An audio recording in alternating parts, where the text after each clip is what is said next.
श्री जी के सिवा हमारा कोई है नहीं, इसलिए हमारा कनेक्शन सीधे बात, कोई भी बात हुई तो सीधे सब वो बात उत्तर मिलता है। आपका कोई है तो इसलिए फिर वो कनेक्शन नहीं मिल पाता। जैसे वो मोबाइल आपने लगाया और बिजी है तो आ जाएगा ना बिजी है, आप लोग बिजी है, आपका नंबर बिजी है माता पिता भाई बंधु रिश्तेदार नातेदार रुपया पैसा या कोई नहीं, या खाली नंबर है, चाहे जब बात कर ले अब बिजी ही नहीं है। अब आप में बिजी है, आपके सिवा कोई है नहीं और आप में ही हम हैं, तो इसलिए लग जाता है। सबकी ममता ताग बटोरी, मम पद मन ही बांध भर डोरी।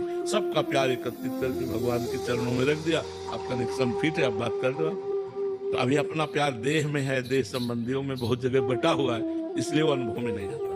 भजन करो, धीरे धीरे भगवान के चरणों में प्रेम हो जाए। प्रेम ही कनेक्शन है, जो भगवान से बात करने का है वो प्रेम है। ढाई आखर प्रेम के पढ़े तो पंडित हो।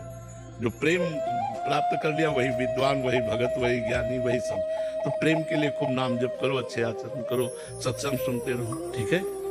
माँ जी जैसे फिर श्री जी से कुछ कहते हैं तो वो सुनती हैं? फिर सुनती तो है, लेकिन उत्तर तुम्हें तभी मिलेगा जब सबकी ममता ताक बटोरी।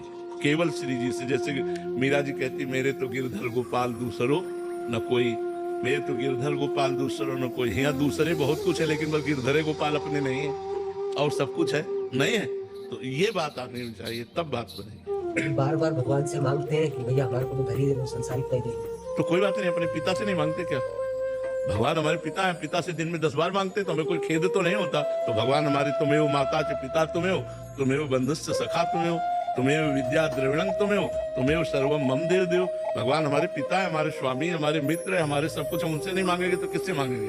तो हम मांगे, कोई परेशानी नहीं है, पर ना पूरी होने पर हम नाराज ना हो, हम अश्रद्धा ना करें। अब भले थोड़ा हमें बुरा लगे, लेकिन ये मेरे पिता है, ये बात थोड़ी हट जाएगी। पिता तो पिता ही है ना, ऐसे ही हमें भगवान से लेना चाहिए। हमने मांगा वो बात पूरी नहीं हुई तो भगवान ने हमें योग्य नहीं समझा, लेकिन भगवान मेरे हैं। थोड़ा बुरा लगा, यार पूरी हो जाती बात तो अच्छा था, लेकिन नहीं पूरी हुई तो भी भगवान हमारे हैं। भगवान में अश्रद्धा नहीं होनी चाहिए। अगर भगवान में अश्रद्धा हो गई तो हम भगत किस बात के? अगर मांग पूरी हो जाती तो हमारा विश्वास और बढ़ता है, और जब मांग पूरी नहीं होती तो थोड़ा सा मन में खिन्नता, वो खिन्नता आवे, लेकिन अश्रद्धा नहीं होनी चाहिए, विश्वास नहीं करना चाहिए। तो जो बात गलत है, हमारे योग्य नहीं है, लेकिन मेरा मन मांग रहा है, वो भगवान नहीं देंगे। जिससे हमारा अमंगल होगा वो बात नहीं करेंगे, चाहे जितना खोपड़ी पटक के मांगो। और जिससे मंगल होना है वो तत्काल बात पूरी कर देंगे। बहुत सुंदर बात है कि भगवान को अपना मान करके मांगो, दूरी बना के मत मांगो। भगवान मेरे पिता है, मेरे स्वामी, मेरे सर्वस्व है, फिर बात पूरी हो जाएगी। और वो पूरी हो अगर ना हो तो ये निश्चित समझो पूरी होने में हमारा मंगल नहीं था, इसीलिए सर्वज्ञ भगवान ने हमारी बात पूरी नहीं की। दुर्गेश जी, जय राधे राधे। महाराज जी आपके चरणों में कोटि कोटि प्रणाम। गुरुदेव भगवान, आपने एकांतिक में बहुत बार कहा है कि संत सेवा से श्री जी बहुत जल्दी प्रसन्न होते हैं। पूज्य गुरुदेव भगवान, मेरा संशय का निवारण करें कि प्रभु हम अधम को संत सेवा कैसे सुलभ हो? हाँ, प्रगट में मान लो हम शरीर सेवा नहीं कर पा रहे तो हमारे पास 4 रोटियां हैं, 1 रोटी हम संत के लिए निकाल लेते हैं। मान लो हमारे महीने में 100 रुपया निकाल दिए संत के नाम से, और 4-5 महीने में जब वृंदावन आए तो 500 रुपये दे दिए कि आज हमारी सब्जी ला करके सब संत लोग पा लीजिए, हो गए संत सेवा। हमारे पास 100 रुपये हैं, 100 रुपये दे दिए कि आज नमक ला करके सब्जी दाल में सब डाल लो, सब संतों को भंडारा हो जाएगा। 100 रुपये में भी भंडारा हो जाएगा, 10 रुपये में भी हो जाएगा। तो अगर हम सेवा का भाव है तो सेवा तन मन धन से होती है। तो तन से तो सेवा मिलना कठिन है संतों की। मान लो उनके हम शरीर कपड़ा धो दें, उनके चरण दबा दें, और ये तो दुर्लभ है। मन से हम सेवा कर सकते हैं और धन से कर सकते हैं। हमारे पास जितना है, 1 रुपए की भी सेवा हो सकती है। हम 1 पैकेट में नमक 100 ग्राम 50 ग्राम ला के दाल सब्जी में डाल दिया, सब संतों की हो गई। तो मन और धन, इनसे तो सेवा हो ही सकती है।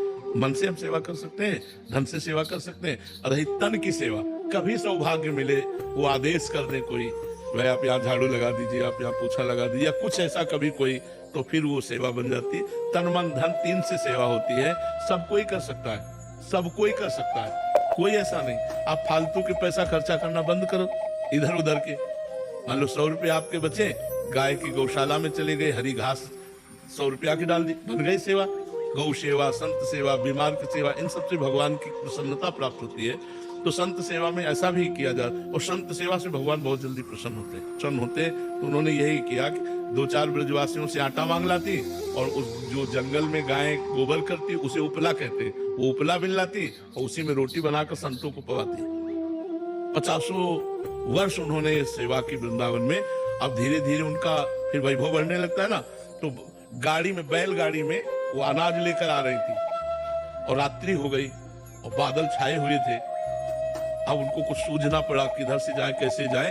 तो एक लालटेन हाथ में और एक छाता आगे, मैया मैं तुम्हें रास्ता बताता हूँ। और नथियाबाई का आश्रम है सेवा कुंज के पास, वहां तक छोड़े आए। तो उनको भगवान की महिमा ऐसी कि ये पूछने में नहीं आया कि तुम कौन हो, इस समय कैसे आए। तो दूसरे दिन जब बिहारी जी के दर्शन करने गए तो देखा बिहारी जी एक हाथ में लालटेन और छाता लिए खड़े। अच्छा ये थे, साक्षात बिहारी जी ने उनको दर्शन दिए संत सेवा से। संत सेवा बड़ी महिमामयी है। तो हम मन से धन से बन जाए तो जितना बन जाए हमें संत सेवा कर लेना चाहिए, और तन से कभी आज्ञा हो जाए कि कोई सेवा की आज्ञा कर दे तो फिर क्या कहना है, तन मन धन 3 से सेवा होती है।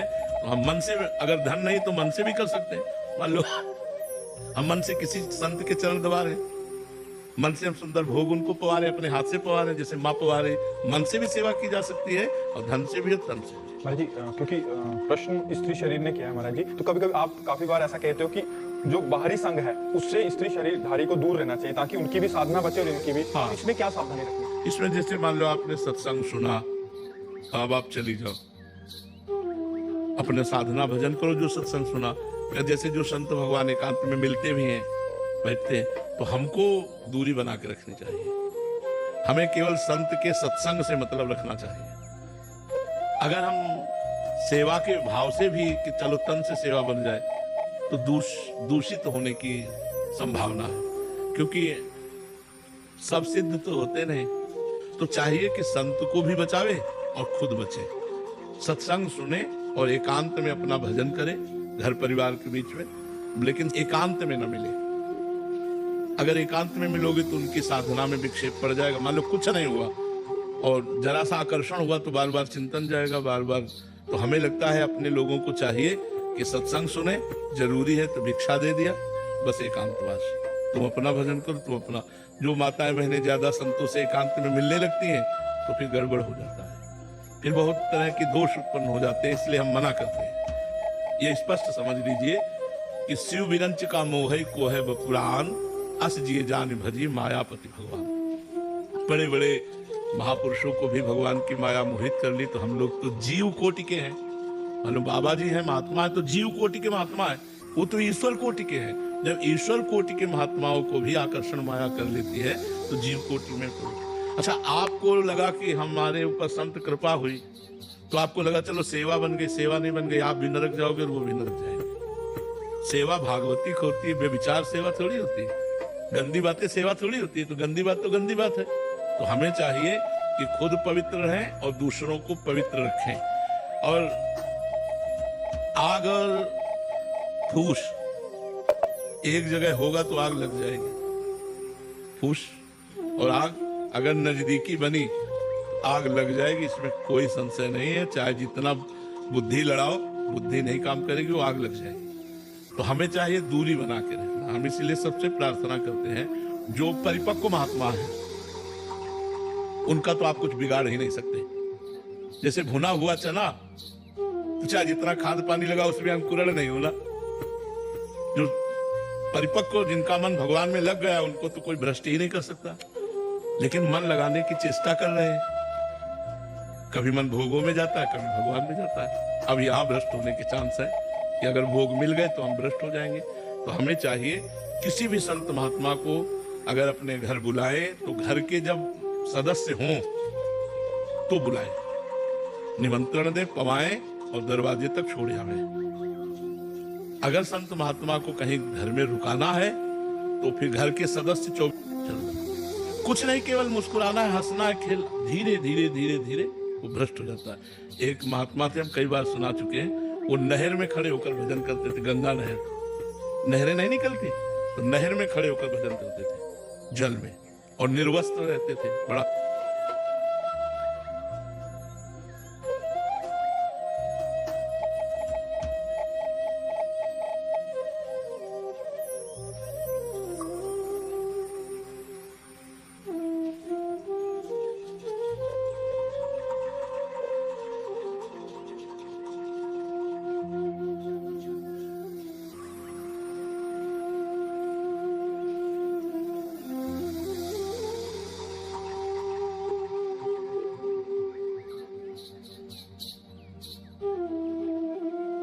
करने लगे, फिर प्रार्थना करने लगे, महाराज जी आप जैसे संत अगर हमारे घर नहीं जाएंगे तो घर किस काम के, घर तो पवित्र होते हैं आप जैसे संत।